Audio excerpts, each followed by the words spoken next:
My name is Molly Clayman, and this is my presentation of my service learning project, Hearts for Health. To begin, this project is necessary because there is a severe lack in inclusivity in sexual health education.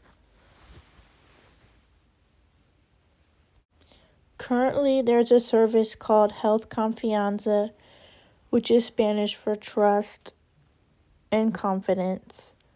It's rooted in the belief that health literacy, the ability to find, understand, and use health information so that you and your family can be as healthy as possible, is a valuable tool in achieving equity for all. This is similar to our mission, except our mission is specifically focused on sexual and reproductive health education. Health Confianza is specifically focused on COVID-19 centered information. It's important to go at this project with self-awareness to make sure that the populace we're attempting to positively impact isn't negatively impacted instead. An article published by Giving Compass outlines a study published in the Journal of Adolescent Health that found significant gender and racial disparities in adolescents' access to comprehensive sex education. It found that females were more likely than males to report receiving instruction and waiting until marriage to have sex, while males were more likely than females to report instruction in condom use. The study also found that significantly fewer Black and Hispanic males than white males received instruction to saying no to sex, birth control, and HIV and STI prevention. Queer youth were less likely than their straight peers to report instruction about HIV/STI prevention and where to get birth control. Acknowledging these statistics, our mission is to help reduce these health disparities and prevent differences in the burden of disease, injury, violence, or opportunities to achieve optimal health. With this project, we're attempting to make inclusive, LGBTQ inclusive, sexual health and reproductive health available no matter an individual's socioeconomic status.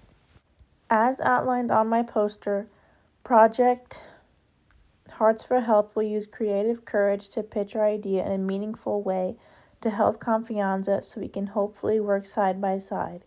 We also have to use self-reflection and self-awareness skills to connect with the community in a compassionate way.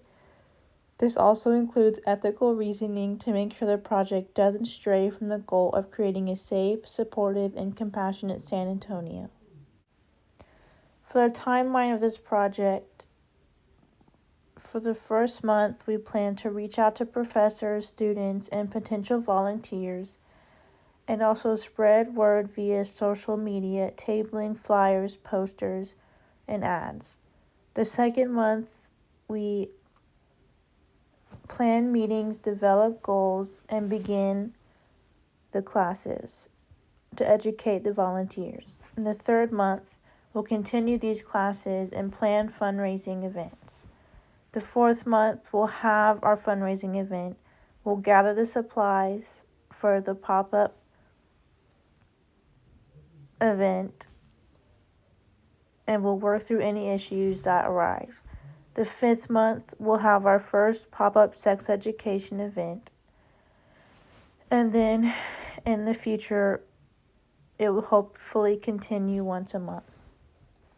Our budget is divided into two categories, income and expenses. Our income, we are planning on receiving from income from our two fundraisers, the music festival and the campus sex ed event. The music festival, we will charge $10 per person. For the sex ed event, we'll also charge $10 per person. And then we'll have membership dues, which will also be $10 per person. For expenses, we'll have supplies. We'll have to get the educational materials, condoms, dental dams, tampons, etc. We'll also have marketing, which includes flyers. The staffing and organizational structure for this project will have our officers, a president, vice president, fundraising chair, treasurer, volunteer coordinator, and a digital media coordinator. We'll have our faculty leaders, including our professors, and additional student volunteers. The student volunteers, there will be at least 20. A few possible challenges for this project will be gaining enough interest in the project. We hope to solve this by spreading word through our marketing efforts. Students involved will also benefit academically with their grade averages through the professors, so we're hoping that will increase interest. A challenge could be gaining enough funds for the project. We're hoping to solve this by continuing fundraising efforts until enough funds have been accumulated. If this isn't possible, the project will have to go through budget cuts.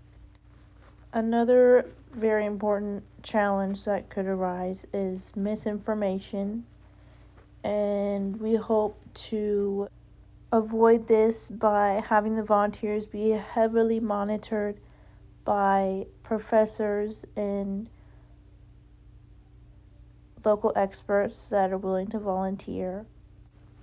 Another challenge could be losing sight of the initial purpose of the project, and we hope to alleviate this by having weekly reflection sessions where we reflect on why the project came to be in the first place, so that we make sure that passion for creating a more compassionate San Antonio is intertwined in everything that we do.